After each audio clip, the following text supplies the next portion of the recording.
nous avons dit qu'il n'est pas bon. Si nous sommes sauvés, alléluia, sauvés et personne ne viendra remettre en cause ce salut-là. Alléluia. Mais si nous sommes sauvés, ce n'est pas pour être pire qu'avant. Hein? Ce n'est pas pour être pire, mais pour être encore meilleur, parce que nous nous rapprochons de notre Seigneur Jésus-Christ. Si nous sommes sauvés, les rumeurs, les murmures, les colères, les animosités, toutes ces choses-là doivent disparaître. Alléluia. Je dis bien que ce n'est pas facile. Parce que la chair prend plaisir dans ces choses-là. La chair est à l'aise lorsque tu t'assois pour critiquer, lorsque tu t'assois pour commérer, lorsque tu t'assois. Si tu as besoin de quelqu'un qui reste à côté de toi, matin jusqu'au soir, asseyez-vous dans le commérage. Lorsque c'est le commérage, ah, mais tu n'as pas vu la soeur là. Mais là, quand elle est arrivée, j'étais outré. J'étais outré. Et tu demandes, mais qu'est-ce qui se passe? Ah, tu ne sais pas. Tu ne sais pas, sa fille. Hein? Tu ne connais pas les gens qu'elle fréquente.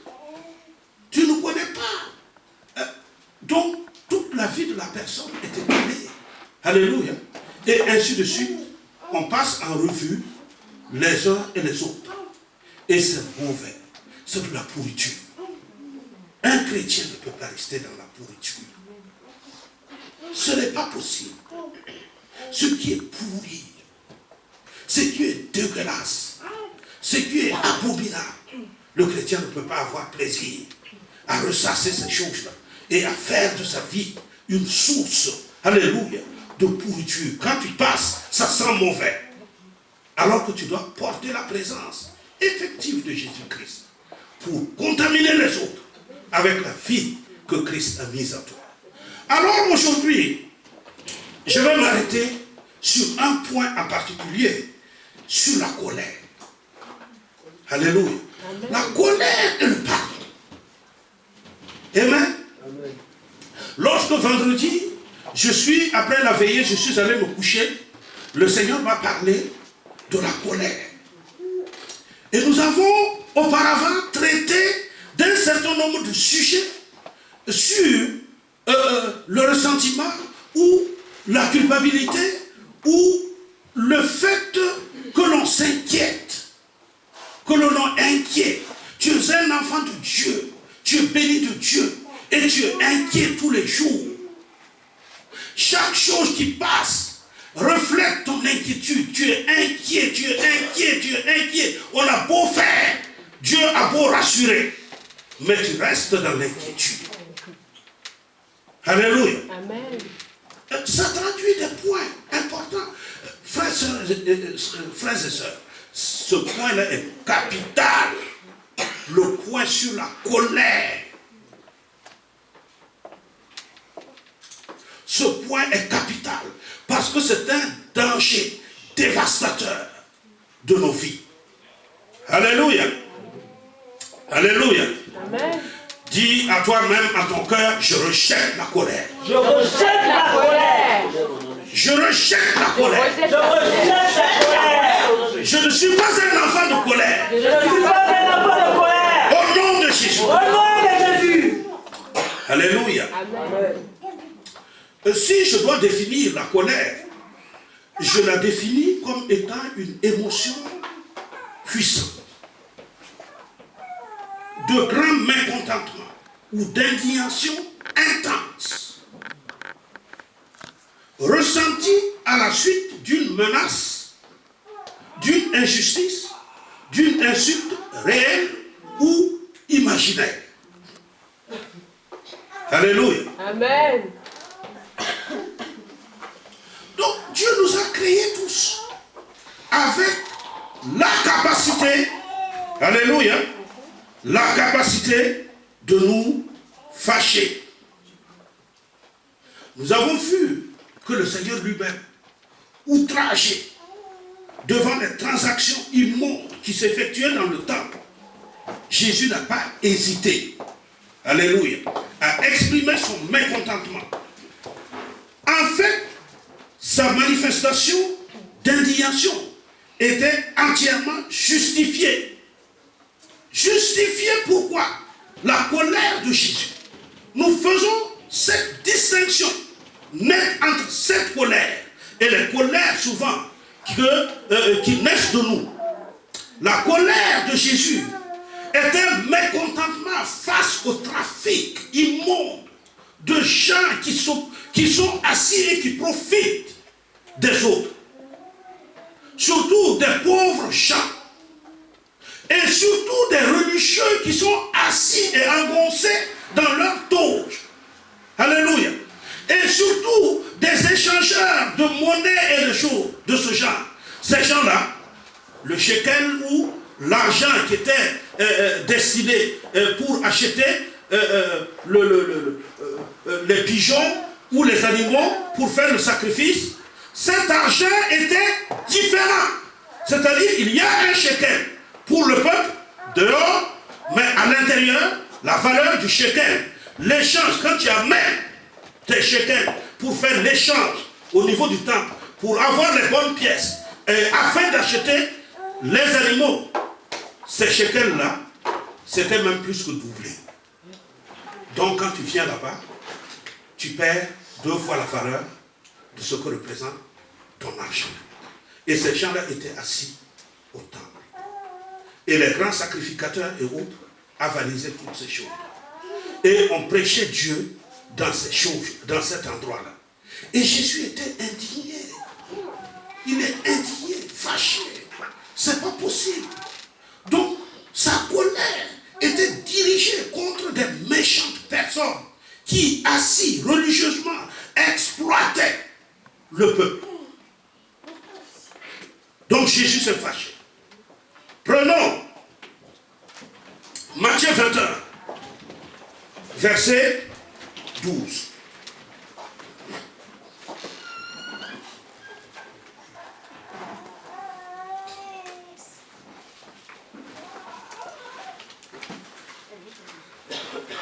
Je proclame la parole de Dieu. Je proclame la parole de Dieu dans Matthieu 21, verset 2.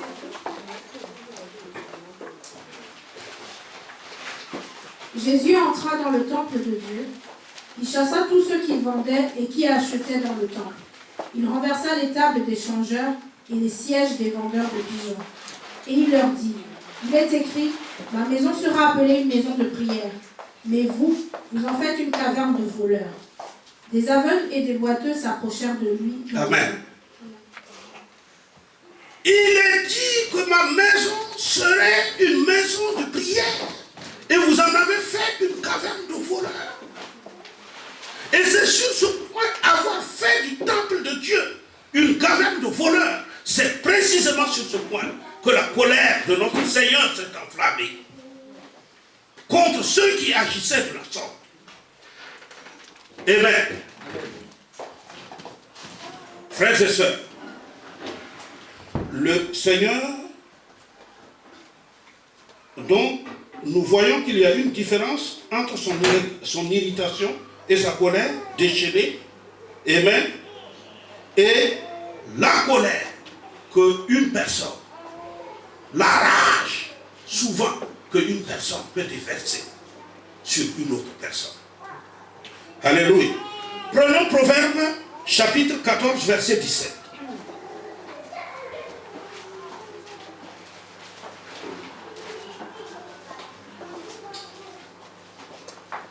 Proverbe 14, verset 17. Celui qui est prompt à la colère fait des sottises, et l'homme plein de malice s'attire la haine. Alléluia. Celui qui est en colère, celui qui se laisse emporter par la colère, fait des sottises. Les bêtises dans la vie de cette personne est immense. Une personne qui est prompte à la colère ne peut pas manquer de faire des bêtises. Alléluia. Il y vit de manière constante. Et nous allons voir les conséquences de la colère. Prenons également Proverbe 15, verset 1. Il reste un moment là. Une réponse douce calme la fureur, mais une parole dure excite la colère. Alléluia. Une parole douce. Alléluia. Une parole douce calme la colère. Amen. Mais les paroles dures, terribles, qui viennent avec l'intention de choquer, avec même l'intention de détruire, ces paroles sont une abomination. Alléluia. Amen. Prenons toujours dans Proverbe 15, verset 18. Verset 18. Un homme violent excite des querelles, et celui qui est lent à la colère apaise les disputes. Alléluia. Oh, merci Seigneur. Prenons toujours chapitre 16, verset 32. Proverbe 16, verset 32. Celui qui est lent à la colère vaut mieux qu'un héros, et celui qui est maître de lui-même que celui qui prend des villes. Alléluia. Celui qui est, relis, celui qui est lent à la colère vaut mieux qu'un héros, et celui qui est maître de lui-même que celui qui prend des villes. alléluia. La Bible te dit que celui qui est lent à la colère est un héros. Cette personne n'est pas une personne ordinaire. C'est un héros. Et il est même plus que celui qui prend les villes. Il est plus qu'un général d'armée. Parce qu'il est lent à la colère. Alléluia. Gloire à Jésus. Que nos vies ne soient pas des vies de colère. Alléluia. Au nom de Jésus-Christ. Mais nous voyons que la colère, cependant, il y a des colères qui sont justifiées. Et nous en avons donné un exemple de Jésus. Alléluia. Dans l'exemple de Jésus, nous avons vu qu'il était révolté à cause de l'injustice qui était faite et pratiquée. Mais souvent, nos colères à nous, ce sont des colères d'orgueil. Ce sont des colères d'orgueil. À moi, on me fait ça. À moi. C'est un truc centré sur notre moi, notre personne, qui ne peut pas souffrir d'aucune frustration de quelque nature que ce soit. Donc on s'engonce et on se lève. Et lorsqu'on se lève, il y a une détermination à détruire, alléluia, la source de la colère. Amen. Donc ce sont des dangers. Et ces dangers-là sont extraordinaires. C'est des choses exceptionnelles. Dans une famille, lorsque la colère est dedans, c'est fini. Ça ne peut plus tenir. Dans une relation, lorsque la colère s'interpose, la personne peut résister quelque temps. Mais c'est la préparation pour la destruction qui est possible. Lorsqu'il y a colère, c'est l'expression d'un manque de pardon caractérisé. Un manque de pardon, c'est-à-dire que ton cœur est rebelle à pardonner à qui que ce soit. Si tant est que ton cœur constitue comme une cocotte minute, alléluia, qui bout, qui est en train de bouillir, et à la moindre chose, ça peut exploser. Lorsqu'il y a quelque chose qui arrive dedans, il y a une explosion. Et cette explosion peut être dangereuse. Alléluia. Pour tout son entourage. Le chrétien doit se méfier. Alléluia. De la colère qui est destructeur. Généralement même par rapport aux personnes qu'on aime. Par rapport aux personnes qu'on aime. Par rapport à des parents. Par rapport à des amis. Par rapport à des enfants. Par rapport même à notre femme. Et ces choses-là peuvent détruire définitivement une relation fondée, alléluia, sur l'amour. Donc, La colère de Jésus est une colère qu'on appelle sainte. Parce qu'elle se lève contre l'injustice.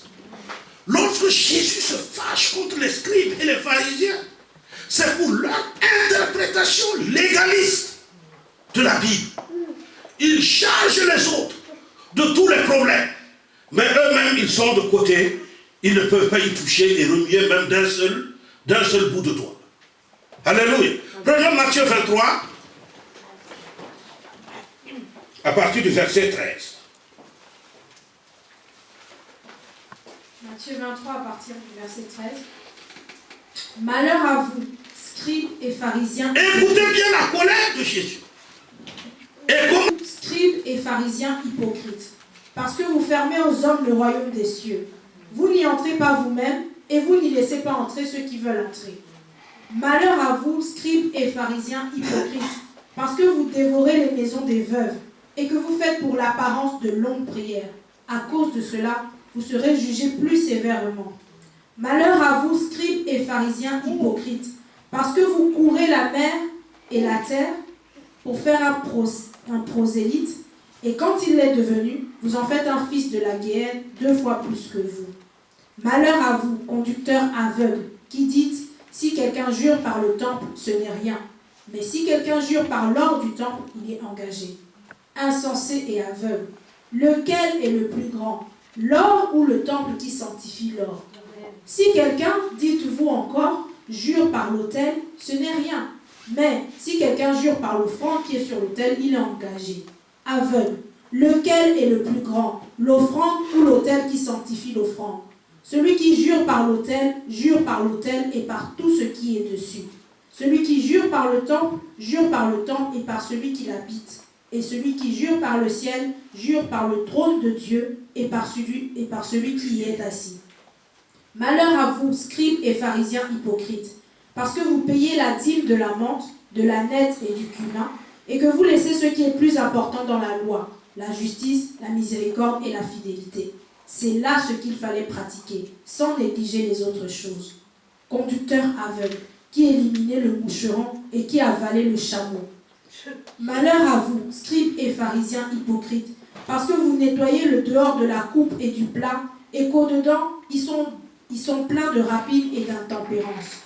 Pharisiens aveugles, nettoie premièrement l'intérieur de la coupe et du plat, afin que l'extérieur aussi devienne net. Malheur à vous, scribes et pharisiens hypocrites, parce que vous ressemblez à des sépulcres blanchis, qui paraissent beaux au dehors, et qui, au-dedans, sont pleins d'ossements de mort et toute espèce d'impureté. Vous de même, au dehors, vous paraissez juste aux hommes, mais au-dedans, vous êtes pleins d'hypocrisie et d'iniquité. Verset 29.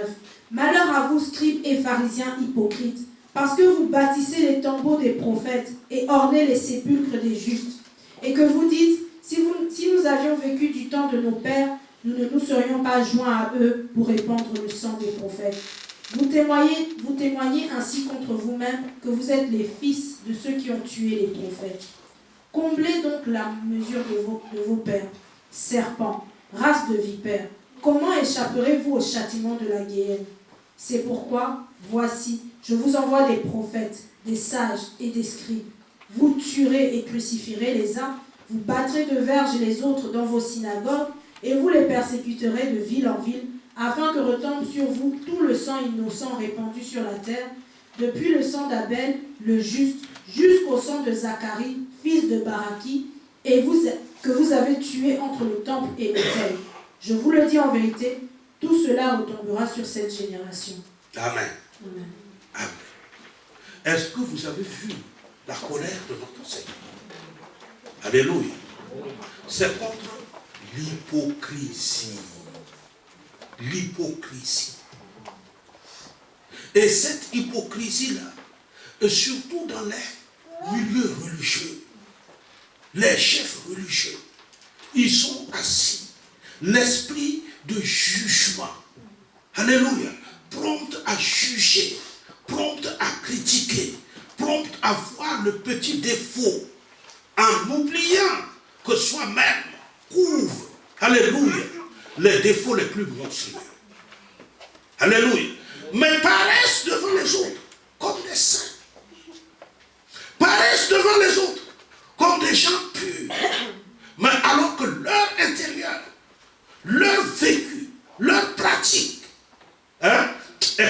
ces cultes. Alléluia. Donc, nous ne pouvons pas nous prétendre chrétiens, de véritables chrétiens, en continuant un comportement de ce genre. Ce n'est pas possible. Nous devons nous démarquer de ces gens-là. Que ce qui nous habite, doit être Christ. Et Christ seul. Alléluia. Amen. Et que là où nous passons, que la paix de Christ soit répandue. Que l'amour de Christ soit répandu. Que la vérité de Christ soit répandue. Mais nous savons souvent, même dans l'église, lorsqu'une personne t'adresse la parole, c'est avec une intention délibérée de te choquer. C'est avec une intention délibérée de te blesser. C'est avec une intention délibérée de te faire du mal. Et lorsque tu es mal, en ce moment, lui, il semble se réjouir de cela. Nous avons comme affaire à des sadomasochistes. Alléluia. Qui pour prendre le plaisir doivent être d'abord fouettés. Alléluia. Ou d'être accrochés avec des aiguilles ou des je ne sais pas quoi. Hein? C'est Madame Sévéra ou je ne sais pas Monsieur je ne sais pas qui, hein? Qui sont ainsi. C'est-à-dire que leur plaisir, ils ne peuvent jouir que dans la douleur des autres. Alléluia. Amen. Nous devons éviter cela. Ce n'est pas bon. Les conséquences, prenons Éphésiens 4, versets 26 et 27.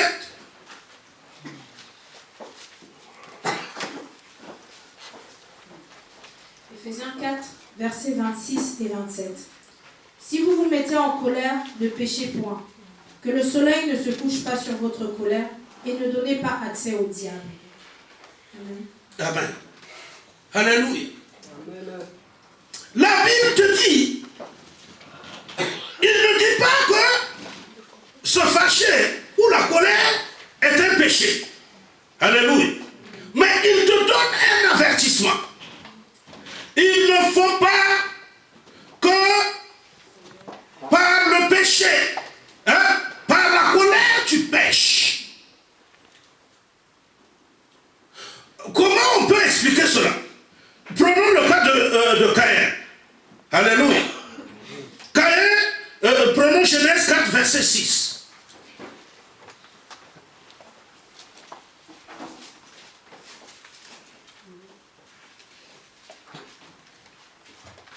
Genèse 4, verset 6.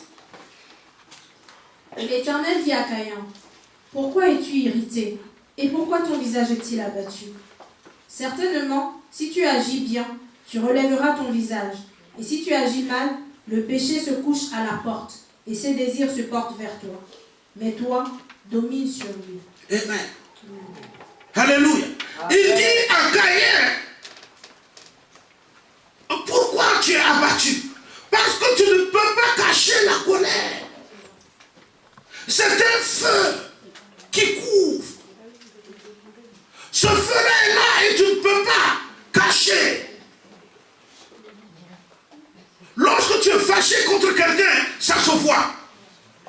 Tu ne peux pas aller, même les hypocrites les plus sublimes ne peuvent pas conserver une colère, contenir une colère pendant des années. Il y a un jour où quelque chose va se produire et ça va s'exploser. Alléluia. Donc, Caïn a tué son frère parce qu'il était rempli de ressentiment. Se fâcher ou avoir de la colère contre son frère quand c'est momentané. Alléluia. Immédiat et complètement apaisé sur le champ. Il n'y a pas de problème. Mais maintenant que ça se traduit par un sentiment de ressentiment, c'est-à-dire que la colère a pris racine. Alléluia. La colère a pris racine et s'est établie. Et maintenant produit des ronces. Alléluia. Et ces ronces-là maintenant sont là pour détruire et infecter tous ceux qui sont autour de toi. Et les conséquences, c'est le meurtre ici.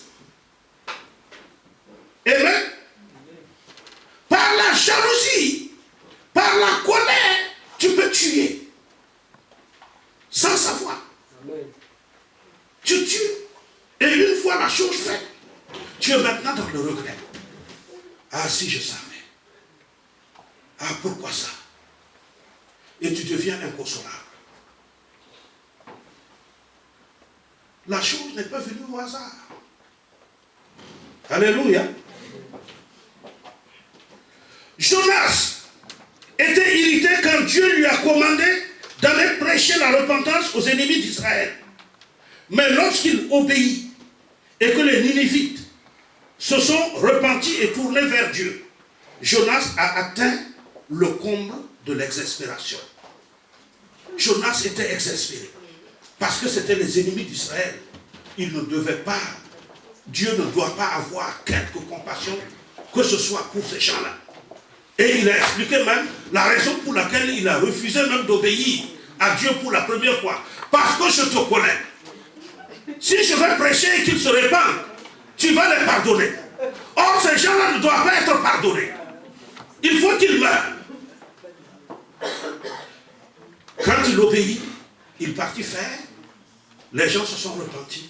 Dieu les a pardonnés. Le comble de la colère. Qu'est-ce que j'avais dit? Qu'est-ce que j'avais dit? Que tu avais pardonné. Hein? Est-ce qu'on peut pardonner des gens comme ça? Mais il y a des chrétiens qui sont comme ça. Est-ce qu'on peut pardonner des gens comme ça? Est-ce que celui-là mérite d'aller au ciel? Dieu, est-ce que tu peux pardonner à ce type-là? C'est comme si le ciel maintenant était devenu pour toi. Et c'est toi maintenant qui détermine celui qui doit rentrer et celui qui doit sortir. Donc, ça c'est le cœur de l'homme, mauvais. Jusqu'à aller,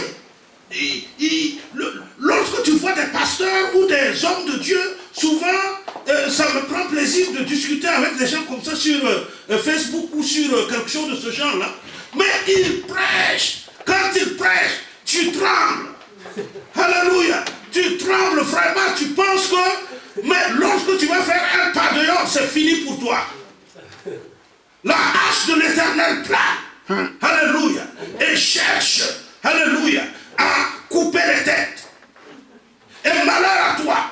Si tu es un homme, ils vont citer les différents péchés pour dire, si tu fais ça, le ciel s'est fermé pour toi. Si tu fais ça, le ciel s'est fermé pour toi. Etc., etc. Jusqu'à ce que tu en aies même honte. Tu as même... en fait, suivre en ce moment, lorsque tu marches dans le christianisme, tu ne marches plus parce que tu as l'amour de Dieu. Tu marches parce que tu as peur de l'enfer. Tu marches parce que tu as peur de la punition. Mais ce n'est pas une joie profonde que d'aller servir ce Dieu-là. Or, notre Dieu n'est pas de ce caractère-là. Il te pardonne et il te laisse aller. À certains même, les gens qui sont venus le suivre, quand il a purifié les lépreux, il les a laissés partir. Ils sont partis. Il y a un seul qui a eu la diligence, alléluia, de la reconnaissance et qui est revenu vers lui pour lui dire merci. Alléluia. Mais Dieu te laisse libre. Il te laisse libre. Déterminer l'amour que tu as pour lui. Alléluia. Amen.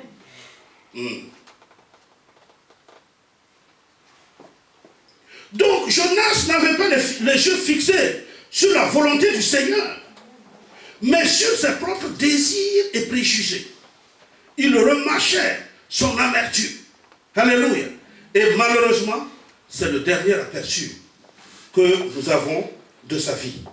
Une attitude d'hostilité et de frustration. Alléluia. Nous voyons, voilà le point final de Jonas. On a lu son livre, on a vu toutes les choses. Il a fait la mission, mais en fin de compte, c'est un homme frustré, c'est un homme rebut, c'est un homme complètement à l'attitude d'hostilité qu'on a enfin vue. Même lorsque Dieu lui donna la leçon sur le ricin, il n'a pas compris. la miséricorde de Dieu. Amen. Prenons donc, nous avons lu Ephésiens 4, versets 26 et 27. Donc la Bible dit, si tu te fâches, ne pêche pas. Donc que le ressentiment ne soit pas en toi. Ça c'est le premier point. Deuxième point, que le soleil ne se couche pas sur ta colère. Ne fais pas de la colère ton épouse. Ne dors pas avec la colère. Ne communie pas avec la colère. Parce que lorsque tu es en colère et que tu te couches avec la colère, il est impossible pour toi de dormir. Oui, tu passes la nuit à tourner, à te retourner, à t'interroger. Tu te lèves, tu vas boire. Alléluia. Et tu reviens, tu t'assois encore, tu ne sais pas quoi faire. Tout ton être tourne, ça bouillonne. C'est quelque chose de terrible. C'est une oppression incalculable. C'est vrai, pasteur, c'est vrai. Alléluia. Est-ce que tu comprends? Amen. Mais il faut qu'on prenne conscience que ce sont des choses qui sont absolument abjectes. Tu ne peux plus dormir. Et ça tourne. Et bien, est-ce que tu sais que quand ça tourne comme ça, là, hein, ton sang lui aussi tourne de cette manière. Ton cœur bat à ce rythme-là. Et ton estomac. Et les pressions des fers. Et toutes ces choses-là sont subjuguées. C'est-à-dire qu'il y a une emprise, hein, de la colère sur l'ensemble de ton corps. Et qu'est-ce que ça provoque? Les maladies les plus graves. Alléluia. Amen. Moi, je me rappelle que j'avais des ulcères d'estomac. Des violents ulcères d'estomac. Violents ulcères. Mais je ne savais pas que j'étais dans la colère.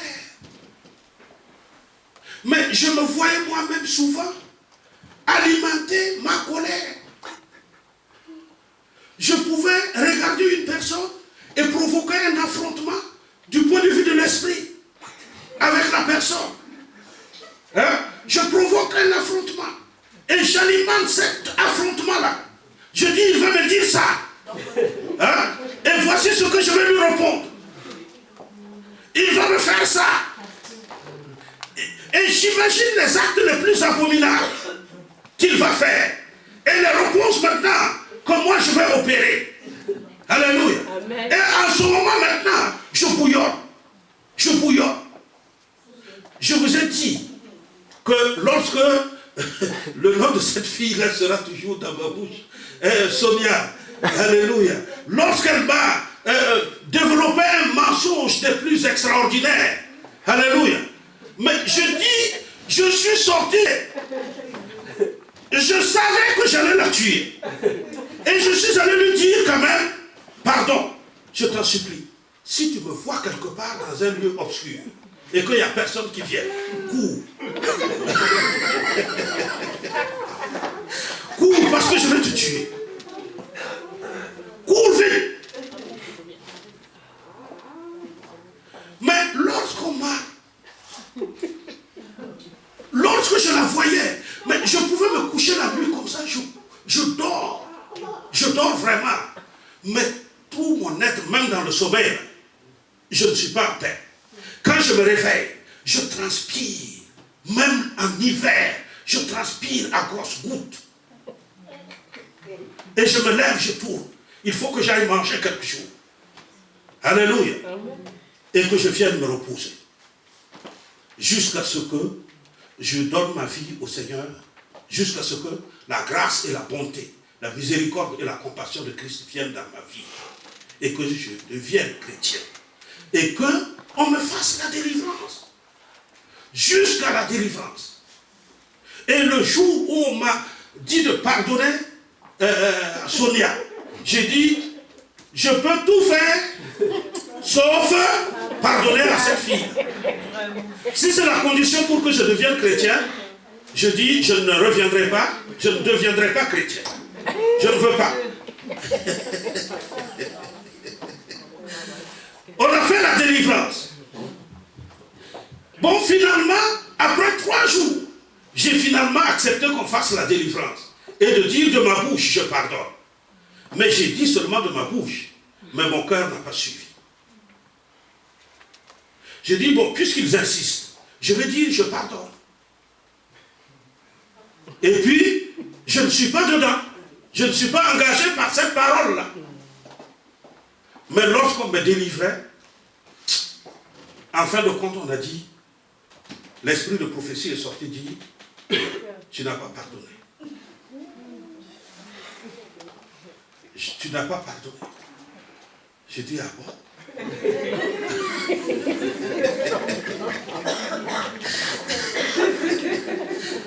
Mais pour que je pardonne, j'ai pleuré pendant 3 heures. 3 heures de temps. J'ai pleuré, j'ai roulé, j'ai pleuré, crié. Comment je vais pardonner à une telle personne?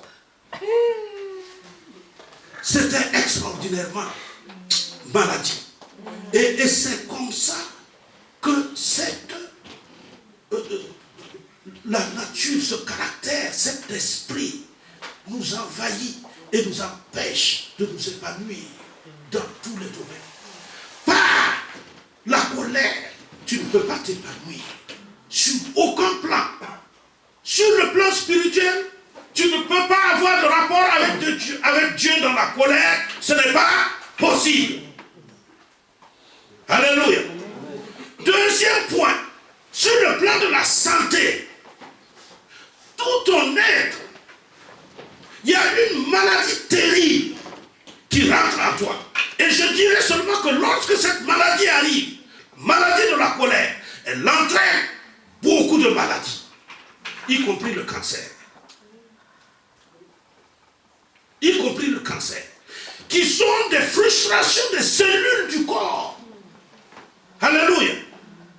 Qui sont des affolements des cellules du corps à cause de la colère, du ressentiment qui est en toi et qui t'empêche de vivre de manière paisible, de laisser ton corps dans la paix, de laisser le transit intestinal se faire normalement, de laisser la circulation sanguine s'opérer normalement. Mais il y a un affolement à cause de la tension, de la pression que tu te mets sur toi. Alléluia. Et c'est un péché grave parce que tu portes atteinte au temple de Dieu. Tu portes atteinte à l'intégrité du temple de Dieu. Portant atteinte à l'intégrité du temple de Dieu, tu as affaire à Dieu lui-même. Tu n'as pas affaire à d'autres personnes, mais tu as affaire à Dieu. Alléluia. Amen. Donc, que le soleil, parce que la colère entraîne, lorsque tu es fâché, ça entraîne tout de suite un esprit de critique. Est-ce que tu comprends? Parce que tu vas voir les défauts dans la vie de la personne. Et ton intention, c'est de justifier ta colère. Alléluia. Donc tu vas voir et tu vas énumérer les défauts. Voici, il est comme ceci. Voici, il est comme cela. Voici. Jusqu'à ce que tu sois saturé au niveau de la colère. Donc il y a également un sentiment de malaise. Tu ne peux pas être bien. Un sentiment d'anxiété. Et un sentiment d'isolement. Alléluia. Qui se produisent. Il y a également la frustration. La frustration née de là. Amen. Un sentiment de vide intérieur. Un sentiment de vide intérieur. La colère, mes frères et mes sœurs, la colère est visible. Alléluia. Dieu a vu la colère et il a décrit ça très physique. Comment il était physiquement. C'est-à-dire que toi aussi, tu pouvais voir cette colère. Amen. Et par la colère également, il y a une tendance à la négligence. Tu vois quelqu'un qui est négligent sur un certain nombre de choses. C'est l'esprit de la colère dans la personne. Il y a un esprit de colère. Même le sentiment de remettre les choses à demain, ce qu'on appelle la procrastination. Alléluia. Ce sont des sentiments de colère cachés dans ta vie. Homme de Dieu, note ça parce que ça fait partie de ton ministère.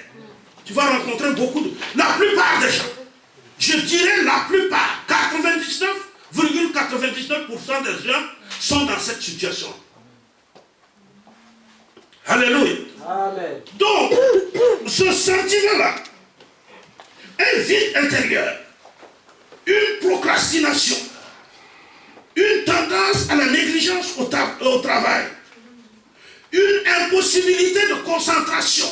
La concentration devient difficile. Il est difficile d'amener la personne à se concentrer véritablement sur ce qu'elle fait. Tout ça, c'est l'expression de la colère. Alléluia. Dans la vie de la personne. Amen. Donc, même deux fois sur le plan physique, l'obésité, alléluia, est le résultat de la colère. Mais le fait aussi d'une maigreur excessive, alléluia, est également le résultat d'une colère excessive. Amen. Amen. Et en ce moment même les pratiques sexuelles déviantes, alléluia, la volonté, lorsque quelqu'un est dans la colère, lorsque tu vois quelqu'un qui est abonné à la pornographie, qui a une tendance à aller dans des choses de ce genre, c'est la personne vit dans un état de colère. Et le seul point qui lui donne la paix et qui lui permet de sublimer, la sublimation est une tendance de l'homme à nier, alléluia, hein, à nier la douleur qu'on est en train de subir par une exaltation, alléluia, de quelque chose qui paraît merveilleux, le bon. Donc on exalte le bon, on met le bon en place, on met quelque chose de bon. Et on oublie en ce moment. C'est vrai que la colère est enlevée par ce que nous faisons. Mais la pratique, par exemple de la masturbation, la pratique de la pornographie, la pratique même de l'homosexualité, d'un certain nombre de ce genre, de choses de ce genre-là, sont l'expression d'une colère cachée. Est-ce que vous comprenez? Et ce sont ces choses-là qui sont là et qui travaillent. Et tu te demandes, mais pourquoi telle personne ne peut pas, il ne peut pas arrêter telle chose? Mais il y a un problème au fond. Et c'est ce problème-là qu'il faut traiter. C'est ce problème-là qu'il faut détruire. C'est ce problème-là qu'il faut anéantir. Sinon, la personne ne peut pas être libre. Tu veux prier contre esprit d'impudicité, sors. Esprit de pornographie, sors. Mais l'esprit sur le champ va sortir parce que tu l'as ordonné de sortir. Mais lorsque la personne va regagner chez lui, il y a un sentiment d'insécurité qui se produit en lui. Et le seul moyen pour lui, le seul dérivatif pour lui, c'est la pratique de la masturbation ou de la pornographie ou des choses qui lui donnent un plaisir. Est-ce que vous comprenez? Donc ce sont ces points. Ce sont des choses de ce genre que quand on ne fait pas attention, qui amènent à la destruction. Les conséquences donc de la colère sur notre santé sont dévastatrices. Donc Dieu nous a créés, alléluia, pour que nous vivions sans colère. Et c'est pour cela que Dieu dit, règle le problème de la colère avant de dormir. Règle cela avant de dormir.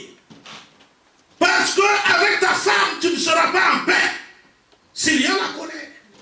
Et aucune bénédiction de l'Éternel, je dis bien, quel que soit ce que tu attends de l'Éternel, les bénédictions matérielles et spirituelles ne peuvent pas venir dans ta vie si tu vis dans la colère.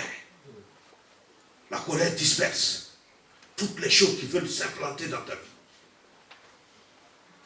Les projets que tu as ne peuvent pas connaître le succès si tu es dans la colère.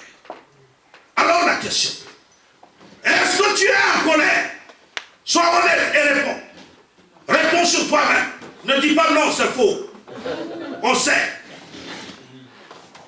La question est, avec qui ou contre qui tu es en colère? Et pourquoi tu es en colère? Examine ces questions. Alléluia. Examine ces questions. Et réponds honnêtement à ces différentes questions-là. Tant que tu n'as pas... C'est-à-dire autant que nous sommes. Même moi qui suis en train de prêcher, je suis dedans. Alléluia. Amen. Je suis dedans. Amen. Amen. Mais je prie le Seigneur, alléluia, de me donner sa grâce.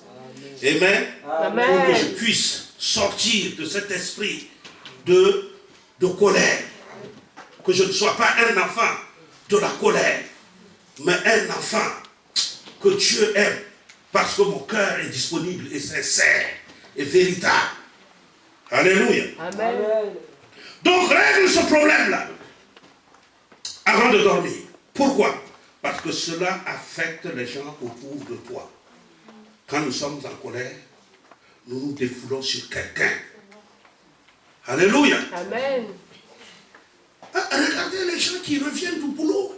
Quand ils le sont, leur patron les maltraite au boulot, ou ils ont eu des frustrations au boulot. Dès qu'ils arrivent, c'est le chien qui prend un coup.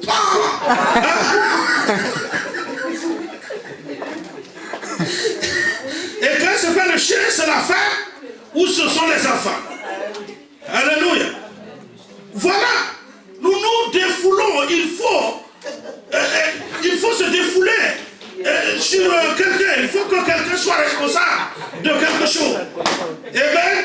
Et je préfère que ça soit le diable. Amen.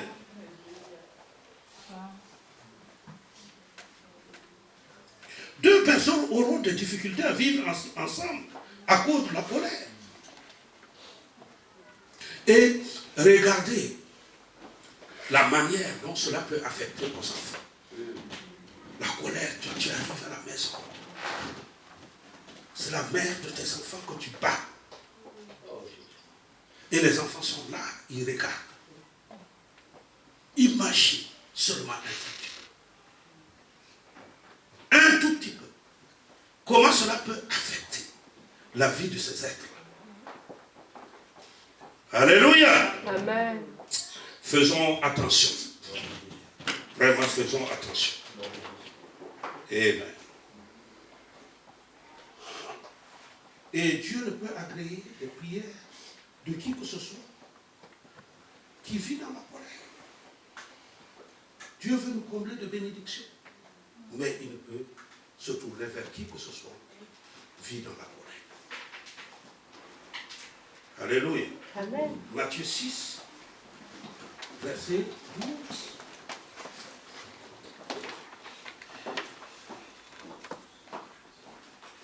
Matthieu 6, verset 12. Pardonne nos offenses, comme nous aussi nous pardonnons à ceux qui nous ont offensés. Pardonne-nous nos offenses, comme nous aussi nous pardonnons à ceux qui nous ont offensés. Donc, la meilleure manière de gérer, alléluia, ta colère, la première chose, c'est de pardonner. Vraiment, lorsque tu rentres à la maison, prends deux chaises. Hein? Deux chaises. Tu t'assois sur une chaise. Et l'autre chaise, là, tu penses que c'est Dieu qui est assis là-dessus. Alléluia. Et tu déballes maintenant toute ta colère. Tu peux lui dire tout. N'aie pas peur d'utiliser tous les mots que tu veux. Lui, il ne se préoccupe pas de tout ça. Il sait. Il sait qui tu es. Donc, dis tout. Crache tout. Dis à Dieu. Et demande-lui vraiment la grâce et la faveur de pardonner. Parce que souvent, ce n'est pas facile de pardonner. C'est pas facile. Mais il n'y a rien dans la vie chrétienne, alléluia, qui soit facile. Seul le salut. Mais nous savons le prix que ça a coûté à celui qui est venu prendre notre place. Alléluia. Amen. Le salut, on te dit, confesse que Jésus-Christ est Seigneur. Alléluia. Et tu confesses et tu es sauvé. Alléluia. Une bonne fois pour tout. Mais maintenant, lui, il a pris une des sanctions les plus gravissines qu'un être humain ait pu jamais connaître. Ça lui a coûté. Mais toi, ça ne t'a pas coûté. Deuxième chose, au moins le pardon là. Il te dit même, tu peux lui parler et lui dire quoi que ce soit. Décharge tout ça et mets sur moi. Décharge. Décharge. Tu parles, tu es en colère, j'en ai marre, j'en ai ras-le-bol. Il y a des mots que je ne peux pas utiliser. Mais tous ces mots-là, toutes ces choses-là, sortent devant le Seigneur. Mais ne le dis pas à ton frère, à ta soeur, à ta femme ou à tes enfants. Alléluia. 29 à 32. Comment gérer? La première chose, admettre que vous êtes en colère. La deuxième chose, confesser. Alléluia. Et identifier la source de votre colère. La troisième chose, avoir la ferme intention de régler cela. Vas-y. Éphésiens 4, 29 à 32. Éphésiens 4, 29 à 32. Qu'il ne sorte de votre bouche aucune parole mauvaise, mais s'il y a lieu, quelques bonnes paroles qui servent à l'édification et communiquent une grâce à ceux qui l'entendent. N'attristez pas le Saint-Esprit de Dieu, par lequel vous avez été scellés pour le jour de la rédemption. Que toute amertume, toute animosité, toute colère, toute clameur, toute calomnie et toute espèce de méchanceté disparaissent du milieu de vous. Soyez bons les uns envers les autres, compatissants, vous pardonnant réciproquement comme Dieu vous a pardonné en Christ. Amen. Amen. Amen. Alléluia. La Bible dit que tout ce qui est bon, tout ce qui est merveilleux, tout ce qui est glorieux, tout ce qui peut élever, tout ce qui peut éduquer, tout ce qui peut consoler, que ça soit ces choses-là qui sortent de nos bouches. Mais pas les choses pour aller blesser quelqu'un.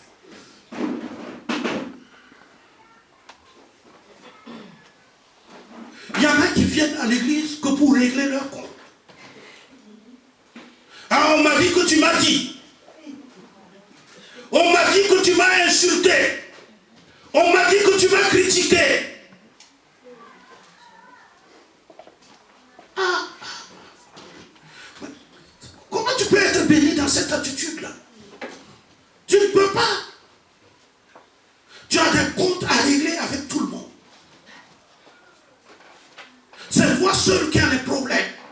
Et c'est ton moi-là qui compte le plus. Et si tant est que mais personne ne veut venir à côté de toi. Et même à l'église, tu chasses même les gens qui veulent venir à l'église tranquillement. Mais quand tu penses à te voir, alléluia, à l'église, et que tu vas venir leur poser des questions, des choses de ce genre-là, ils disent, ah non, je n'irai pas. Voilà comment on chasse les gens à l'église. Le mauvais caractère, la colère mal placée, le manque de fraternité et d'amour, ce sont des choses de ce genre-là qui font que les gens désertent les églises. Et malheureusement, c'est dans l'église souvent que tu rencontres des gens comme ça. Et ce n'est pas normal. Donc c'est par le pardon. Amen. Amen. Le pardon consiste... Donc si la colère est un fort sentiment intérieur de déplaisir, d'hostilité ou d'indignation résultant d'une expérience réelle ou imaginée contre vous ou une autre personne, la colère est liée à une chose extrêmement importante de votre vie. Mais le pardon consiste justement à renoncer au ressentiment et à tout droit de vengeance, peu importe la blessure subie. L'abandon du droit de faire du mal en retour. Alléluia. À l'église, ce n'est pas œil pour œil, dent pour dent. Hein? Le manque de pardon est un refus volontaire et délibéré d'abandonner son ressentiment et son droit de vengeance, basé sur la fausse impression que quelqu'un devrait payer. Alléluia. Quelqu'un doit payer. Oui. Quelqu'un doit payer. En tant que chrétien, c'est à moi de prendre l'initiative. Lorsque vous êtes fâché contre quelqu'un, alléluia, ou lorsqu'il y a la colère entre deux personnes, en tant que chrétien, c'est à toi de te lever et de prendre l'initiative pour régler cela. L'authentique pardon, pardon. Alléluia. L'authentique pardon, pardon, et ne pose aucune condition. Aucune condition. Ne dis pas, ah, si toi tu ne fais pas ça, je ne vais pas pardonner. Mais non. Prends ta responsabilité. Et c'est ce qui infecte vraiment la vie de beaucoup de chrétiens et qui les empêche de vivre une vie chrétienne épanouie. Et c'est ce qui empêche les foyers, les familles. Et c'est ce qui empêche les amis, les collègues, des gens qui se seraient naturellement aller ensemble. Ces personnes-là sont divisées à cause de la colère. Frères et sœurs, je t'invite à t'examiner au fond de toi-même et à dire au Seigneur de te donner les forces nécessaires pour que la colère ne soit plus ton ami. Ne soit même pas ton voisin. Alléluia. Qu'il ne soit même pas quelque chose qui soit à côté de toi. Au nom de Jésus-Christ. Seigneur, écoute Dieu. Alléluia.